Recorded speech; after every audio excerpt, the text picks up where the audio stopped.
жігіттің білек күші мен әдіс айласын арттыратын спорттық ойындар жетерлік. Олардың қатарында көкпар, аударыспақ, жамбат осынды ат спорт ойындары бар. Бұл ойындар қазақтың төл дәстүрін, қазақылығын танытады. Аударыспақ салт аттылардың бірін-бірі ерсінен аударып алу сайысы. Ойынға қайрат күші мол, батыл да төзімді, шапшаң қимылдап, ат құлағында ойнай білетін жігіттер қатысады.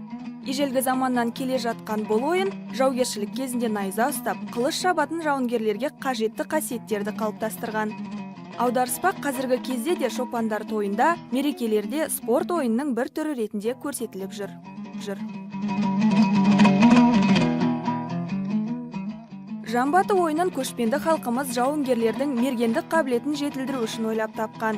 Ол алдымен әскери жауынгерлік дайындықты нығайту болса, екінші тараптан ел арасындағы мергендерді анықтап, сыналған садақшыдай арнайы топ жасақтау үшін ұйымдастырылған. Жамбату жауынгерлердің шеберлігін дамытатын ойын түрі екені даусыз.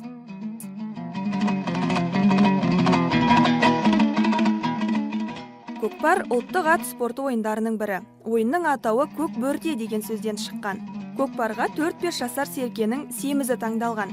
Орташа салмағы 20-30 келідей болады. Басқа малдың терісі жыртылғыш болғандықтан көкпарға тартпайды. Көкпар жігіттің күш жігерін, төзімділігін, батылдығы мен ептілігін, ат үстінде отыру шеберлігін сынайтын ойын түрі. Сонымен қатар көкпарда аттың жүйріктігі мен бабы да бағамдалады.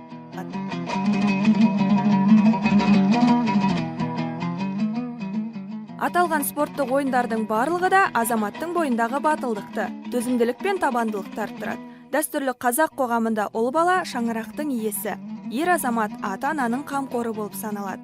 Сәйкесінше, әке ұлының ержүрек, батыл болып тәрбиеленгенін қалайды. Сонымен қатар, дәстүрлі ислам дінінде әке баласына атқа мінуді, садақ тартуды, суға жүзуді үйреткені абзал делінген.